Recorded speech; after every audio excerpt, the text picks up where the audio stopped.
Hello. അപ്പം ഇന്ന് ഓഫീസിലൊക്കെ പോയിട്ട് തിരിച്ചു വന്നു കഴിഞ്ഞപ്പോഴത്തേക്കും I was very excited to unbox this purple. കുറേ നാളേക്ക് കുറേ മാസങ്ങളായിട്ടോ പേർപ്പിളിൽ നിന്ന് ആക്ച്വലി ഞാൻ മേടിച്ചിട്ട് തന്നെ. അപ്പം ഞാൻ ഭയങ്കര എക്സൈറ്റഡ് ആയിരുന്നു. അങ്ങനെ അപ്പോൾ അങ്ങനെ ഒരു 4-5 പ്രൊഡക്ട്സ് ഞാൻ മേടിച്ചു. അപ്പോൾ ഫസ്റ്റ് എന്ന് പറഞ്ഞാൽ ഇത് ഡെർമാഡോക്കിൻ്റെ ഒരു 5% ഗ്ലൈക്കോളിക് ആസിഡ് അല്ലേ, അതെ, ഗ്ലൈക്കോളിക് ആസിഡിൻ്റെ സീറമാട്ടോ. അപ്പം ഇതും പിന്നെ എനിക്ക് രണ്ടാമത് ഞാൻ ഇതാണ് മേടിച്ചത്.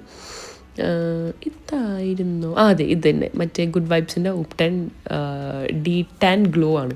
എനിക്ക് കുറേ ടാൻ അടിച്ചു. എനിക്ക് സൺസ്ക്രീൻ ഇടാൻ മടിയായതുകൊണ്ട് കുറേ ടാൻ അടിച്ചു. അപ്പം അത് രണ്ടൊരു കോംബോ ആയിട്ട് കിട്ടി. പിന്നെ റോസ്മേരി ആപ്സ് ഗുഡ്നെസ്സിൻ്റെ ഓഫ് കോഴ്സ് ഫോർ ഹെയർ. പിന്നെ എൻ്റെ ഫേസ് വാഷ് ചെയ്യുന്നതുകൊണ്ട് ഞാൻ ഗുഡ് വൈബ്സിൻ്റെ ഫേസ് വാഷ്, ഇത് D10, പിന്നെയും ടാൻ തന്നെ കേട്ടോ. ഇത് ആപ്സ് ഗുഡ്നെസ്സിൻ്റെ ഉപ്ടൻ മാസ്ക് ആട്ടോ, ബോഡി മാസ്ക് ആണ്. ഇത് നല്ല ഉപ്ടൻ എനിക്കിഷ്ടമായി.